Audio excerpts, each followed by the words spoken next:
ఈరోజు వీడియోలో మనం హైదరాబాద్లో ఉన్న వివిధ యూనివర్సిటీస్ గురించి తెలుసుకుందాం.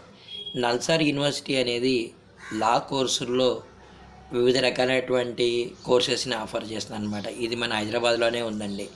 అలాగే ఇఫ్లు అని చెప్పి ఒక యూనివర్సిటీ అండి, ఇంగ్లీష్ అండ్ ఫారెన్ లాంగ్వేజెస్ అని చెప్పి మన తార్నాకలో ఉంటుంది. ఆర్ట్స్ కాలేజ్ దాటిన తర్వాత టువర్డ్స్ తార్నాక రోడ్లో ఉంటుంది అనమాట.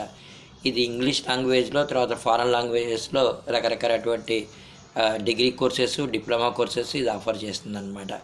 అలాగే ప్రొఫెసర్ జయశంకర్ అగ్రికల్చర్ యూనివర్సిటీ వారు కూడా వివిధ రకాలైనటువంటి కోర్సెస్, అగ్రికల్చర్ బీఎస్సీ దగ్గర నుంచి అగ్రికల్చర్లో డిప్లొమాస్, తర్వాత సర్టిఫికేట్ కోర్సెస్ ఇవన్నీ కూడా వీరు మనకి ఆఫర్ చేస్తున్నారు అనమాట. ఇది కూడా మన హైదరాబాద్లో ఉన్నటువంటి యూనివర్సిటీ.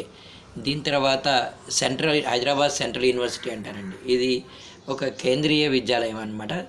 దీంట్లో కూడా మనకి రకరకాలైనటువంటి post graduation courses, research oriented courses ఇవన్నీ కూడా ఉన్నాయి. అలాగే తెలుగు విశ్వవిద్యాలయం మన నాంపల్లిలో ఉందండి, లలిత కళాతోరణంలో. ఇది జ్యోతిష్యంలో, జర్నలిజంలో, ఇలా రకరకాలైనటువంటి తెలుగు సాహిత్యంలో అన్నిట్లో కూడా సర్టిఫికేట్ కోర్సులు, డిప్లొమా కోర్సులు ఇది ఆఫర్ చేస్తుందన్నమాట. ఇదే కాకుండా మన హైదరాబాద్ నగరంలో జేఎన్టీయూహెచ్ గురించి మీకు తెలుసు కదండి, ఒక ప్రతిష్టాత్మకమైనటువంటి యూనివర్సిటీ అన్నమాట. దాని తర్వాత ఇంకా మౌలానా అబుల్ కలాం ఆజాద్ ఉర్దూ యూనివర్సిటీ అని ఉందన్నమాట. ఇది ఉర్దూ లాంగ్వేజ్లో వివిధ రకాలైనటువంటి కోర్సెస్ ఇది ఆఫర్ చేస్తుంది. ఇవే కాకుండా ఇంకా చాలా ప్రైవేట్ యూనివర్సిటీస్ ఉన్నాయండి. గీతా యూనివర్సిటీ ఒకటి ఉందన్నమాట. ఇంకా